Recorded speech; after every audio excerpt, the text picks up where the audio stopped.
Good morning.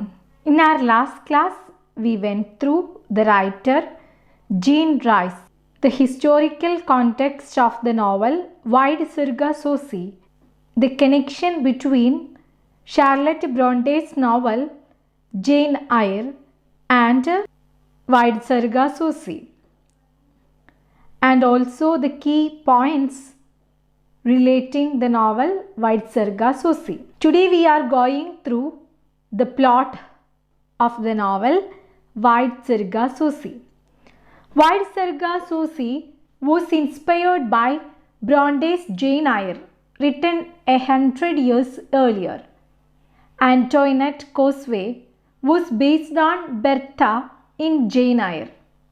This character aroused Rice's sympathy, and she was determined to write her side of the story to show her as something other than the mad woman in the attic that Bronte had marginalized in her story. It is set in Jamaica in a time of great upheaval following the emancipation of slaves in 1834 and tells the story of Antoinette's childhood, her family's tragedy, and how she fell in love with Rochester. I already told you Jean Rice was inspired by Bronte's Jane Eyre. Jean Rice reconstructed the character Bertha Mason in Jane Eyre as Antoinette Cosway in her novel Wide Surgasosi. This novel is set in Jamaica in a time of the emancipation of slaves in 1834. Through this novel, Jean Rice speaks about Antoinette's childhood, her family's tragedy, and her marriage with Rochester. Actually, Jean Rice doesn't give the name for Antoinette's husband, but we can assume that he is Rochester. We are going to analyze the 3-act plot. Act 1. After a troubled childhood and adolescence, Antoinette meets and marries Edward Rochester. In Act 1, Jean Rice speaks about a troubled childhood and adolescence of Antoinette. She also speaks about the marriage of Antoinette with Edward Rochester. Act 2.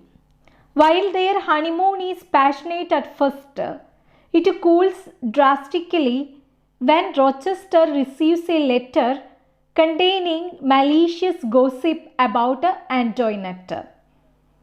It becomes downright frigid when Antoinette drugs Rochester and Rochester sleeps with Antoinette's maid. When we go through Act 2, the life of Antoinette is changed. In their honeymoon, Antoinette and her husband are very happy. When Rochester gets a letter which contains very bad gossip about Antoinette, as the result, Rochester starts to hate Antoinette, so he sleeps with Antoinette's servant. Act 3. Rochester hides Antoinette away in his estate in England, but she escapes with murderous dreams of setting fire to the whole place.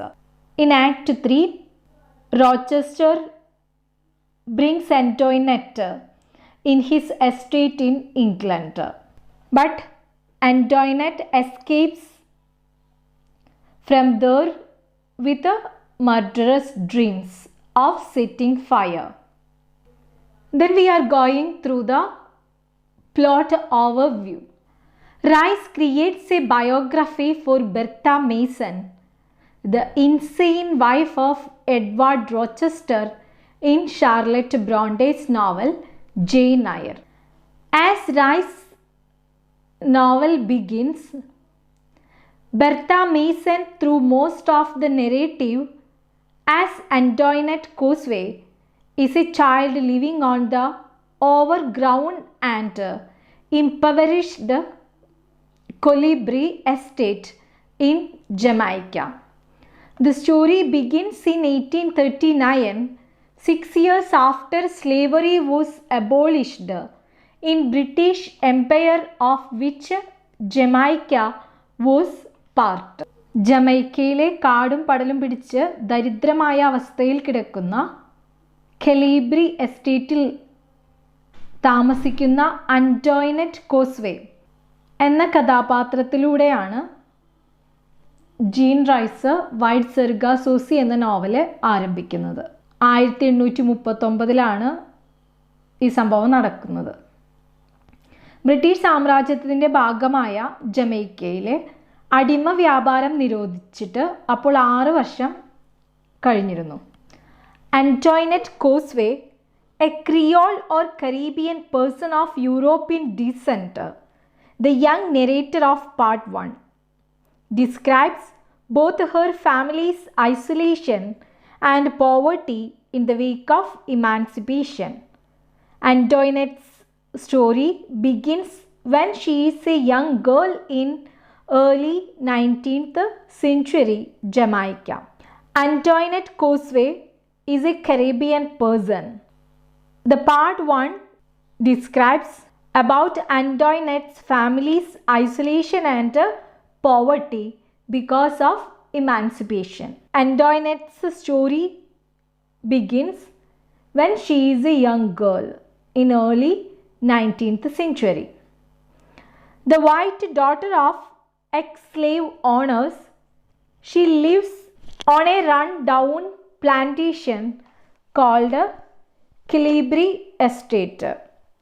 She lives along with her mother Annette, her brother Pierre, and 3 black servants, Christophine, Godfrey, and Sass, on the sprawling but crumbling Cosway family plantation. Antoinette is the white daughter of ex-slave owners. She lives with her mother Annette, her brother Pierre, and 3 black servants in Colibri Estate. Her mother is Annette. Annette is a widow at the start of the novel. Her brother is Pierre. He is mentally and physically retarded. 5 years have passed since her father, Mr. Cosway, reportedly drank himself to death. His finances in ruins after the passage of the Emancipation Act of 1833, which freed black slaves and led to the demise of many white slave owners. 5 years before, her father, Mr. Cosway, passed away. Because of Emancipation Act of 1833, his finances in ruin. We can see the same situation in the lives of many white slave owners.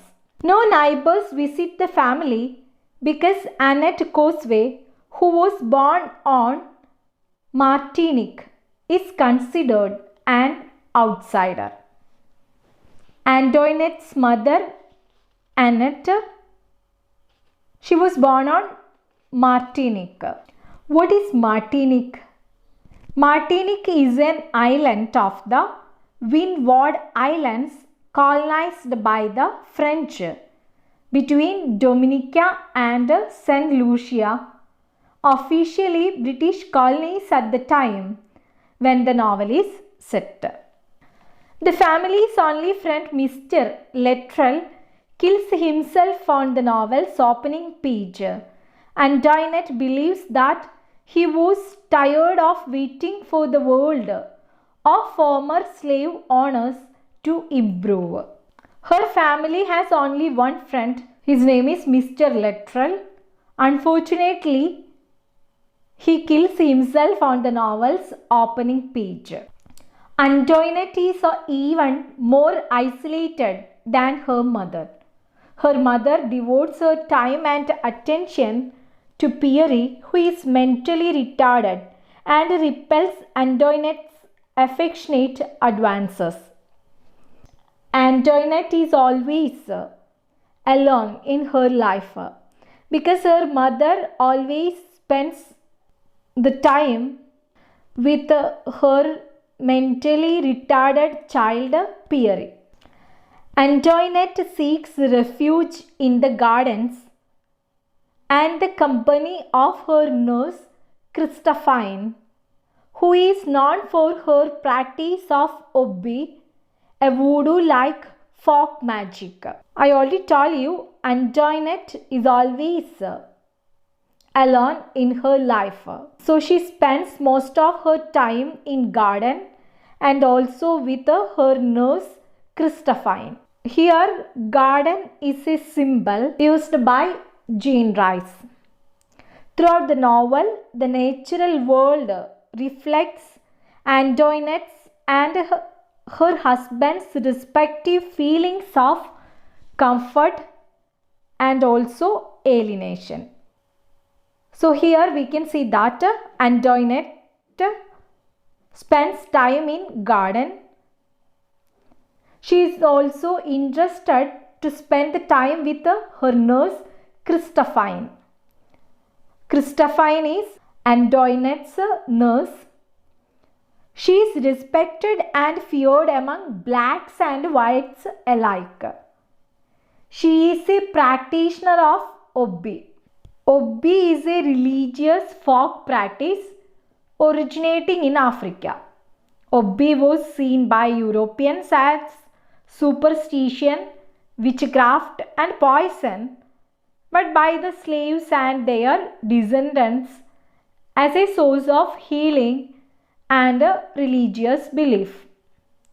Originally, Obbi was a practice used to harm an enemy, but it changed and took on different characteristics in different islands.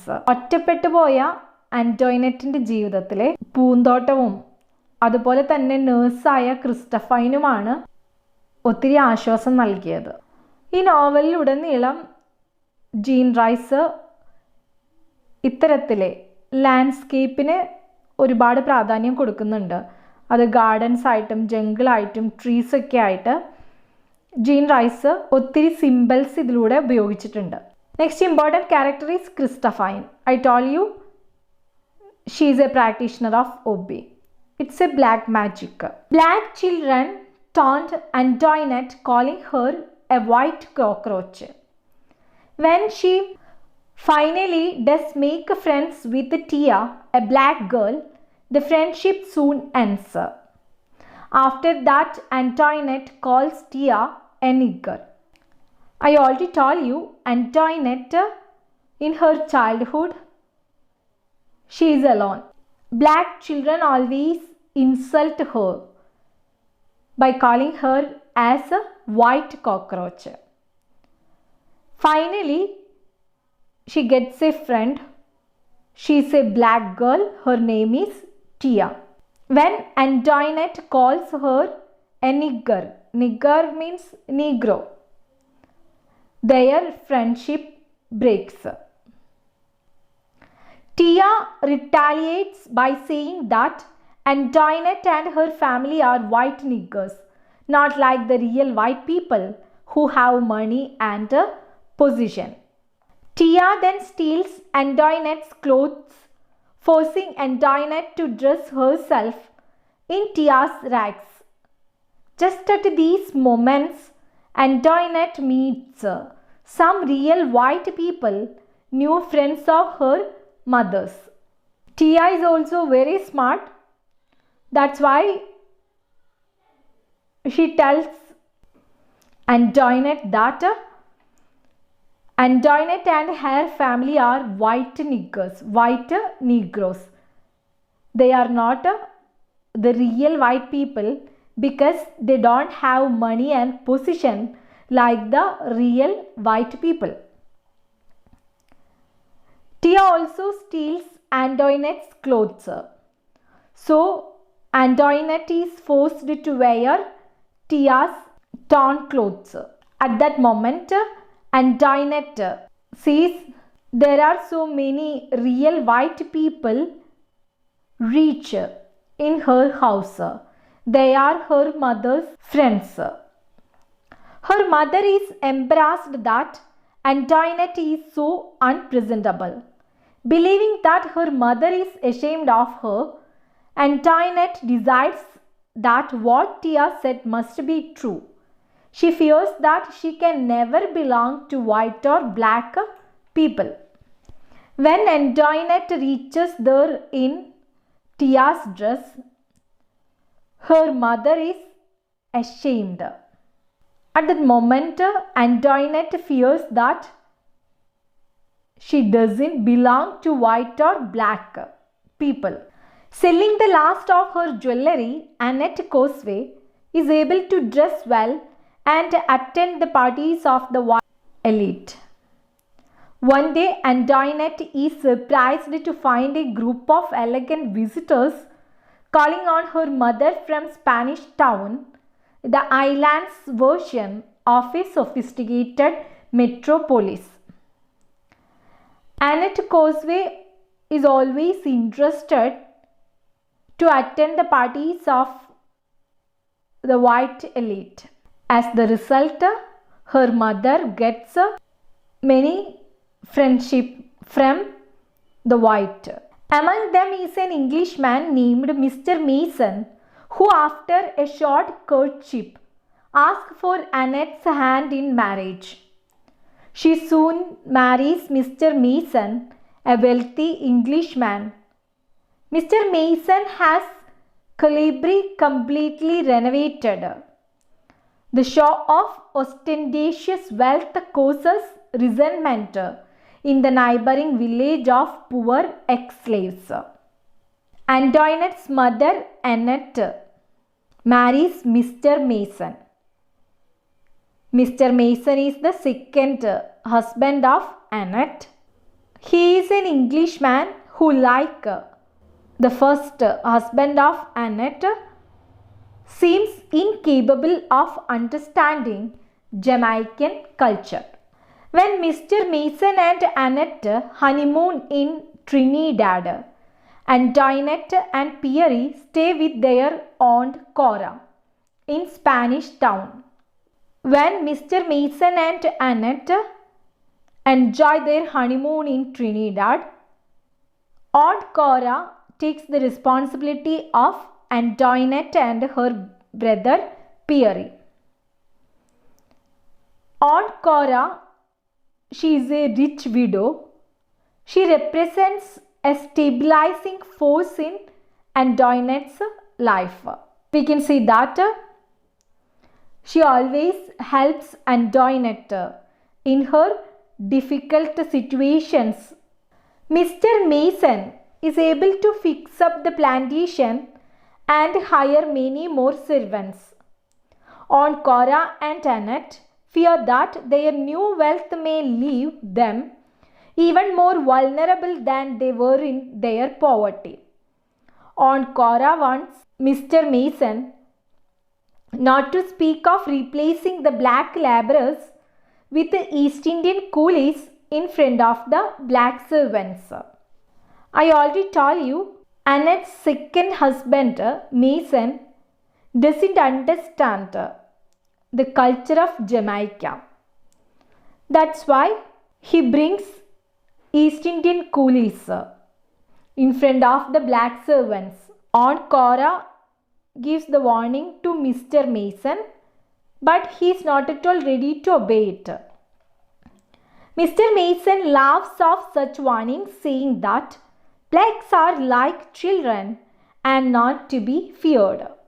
He thinks that if no one molested the Cosway family when they were poor and defenseless, surely no one will harm them now. എന്തായാലും Mr മെയ്സനെ Cora പറഞ്ഞത് serious ആയിട്ട് ഒരിക്കലും തോന്നിയില്ല. That's why he brings the East Indian coolies. Annette pleads with him to leave Coulibri, but he accuses her of being irrational. Antoinette, who remains silent through the debates, agrees with Mr. Mason that they should stay at the plantation. It is the only place where she feels safe. Annette always requests to Mason to leave Colibri because she is afraid of the black. But Mr. Mason is not at all ready to leave the plantation. Antoinette also remains silent because she feels it is the only place where she is safe. On Cora and Annette are proved right. However, when black laborers burn down Colibri bearing torches, they accidentally set the house on fire. When Mason brings the East Indian coolies, the black laborers take the revenge against them. They set the house on fire. So here we can see the another symbol. Fire is the ultimate destructive and redemptive force in the novel. The fire begins in Pierre's room after his black nurse abandons him. As the family tries to escape the fire, they realize that an angry mob awaits them outside. The fire starts in Pierre's room. At the moment, the black nurse leaves him alone. When the family tries to escape the fire, they recognize that an angry mob is waiting for them outside. In the chaos that ensues, Annette runs back into the house to try to save her parrot, Coco. She fails and Coco, all afire, falls from the house into the crowd. Taking this as a bad omen, the mob disperses. Annette also tries to save her pet parrot Coco.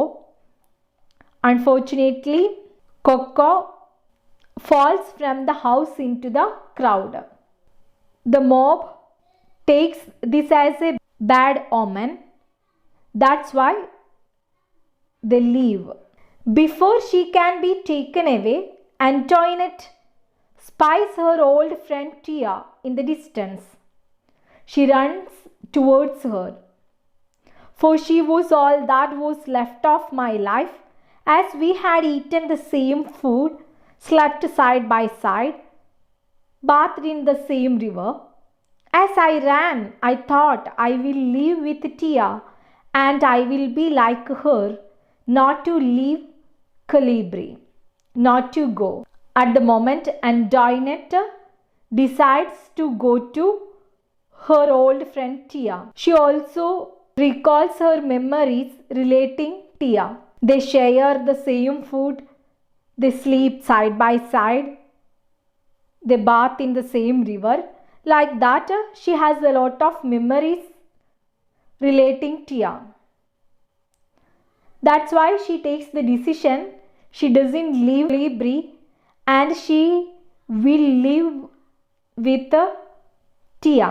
But Tia interrupts this reverie by throwing a rock at Antoinette. As the blood trickles down Antoinette's face, she looks at Tia. We stared at each other. Blood on my face, tears on hers. It was as if I saw myself like in a looking glass. But Tia is not at all ready to accept Antoinette. She throws a rock at Antoinette.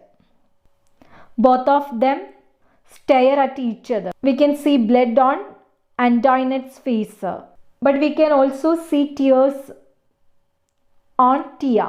The family narrowly escapes, but Pierre is badly injured. Antoinette descends into a fever for 6 weeks. When she finally awakes to find herself in Aunt Cora's care. Her family narrowly escapes from this fire, but Pierre is badly injured. Antoinette descends into a fever for 6 weeks. She is under the protection of Aunt Cora. She learns that Pierre has died and that her mother Annette is being kept at a convalescent house in the country. In her madness, Annette attempted to kill Mr. Mason. Antoinette goes to visit her but finds her mother unrecognizable, mad with grief. So Antoinette has fully surfaced after the trauma of the fire. When Antoinette regains her health after 6 weeks, she learns that Pierre has died.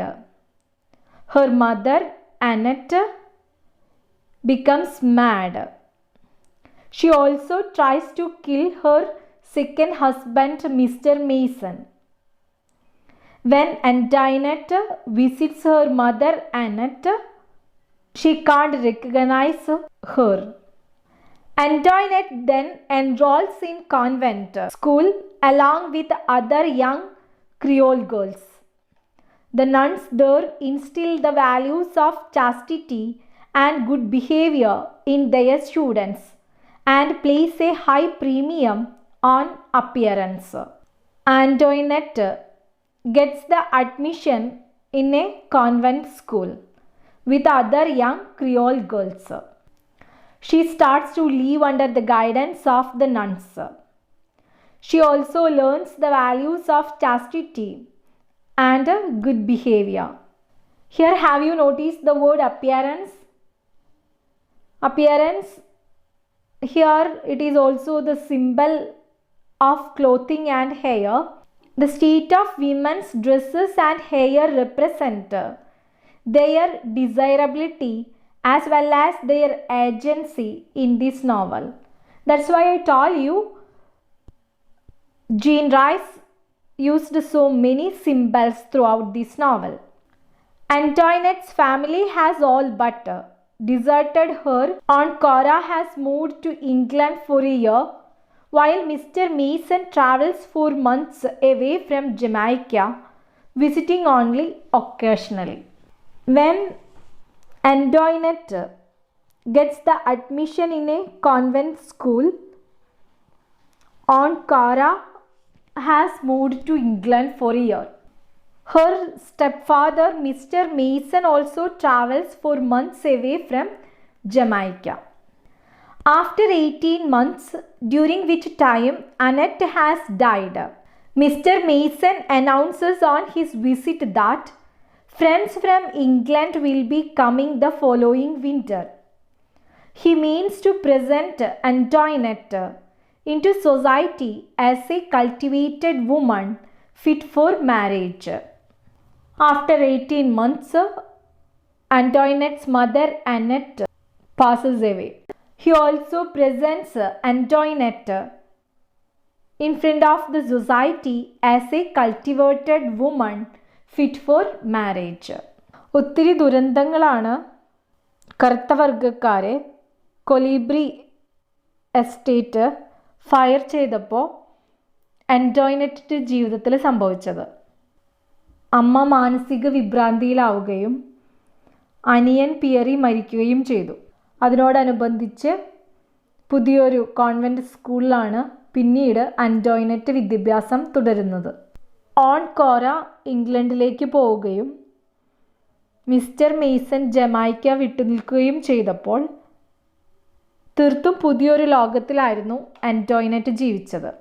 വേളയ്ക്ക് ശേഷം ആൻറ്റോയിനറ്റിൻ്റെ വിവാഹം നടത്താനായിട്ടാണ് step father ആയിട്ടുള്ള mister Mason അവളെ കാണാനായിട്ട് എത്തുന്നത്. He informs her that he is taking her out of the convent school, implying that there is a suitor waiting for her. Antoinette has a recurring nightmare about a stranger leading her the woods and up a flight of stairs. When her stepfather Mason informs her about the marriage, she thinks about the nightmare. At this point, the end of part 1, Antoinette's narration becomes increasingly muddled, jumping from present tense descriptions of her life in the convent to muddled recollections of past events. So this is the end of part 1 or act 1. Here Jean Rice reconstructs the character Bertha Mason as Antoinette. In first part, she shares the childhood and adolescent stage of Antoinette. We will go through the Act 2 and Act 3 in our next class. Thank you.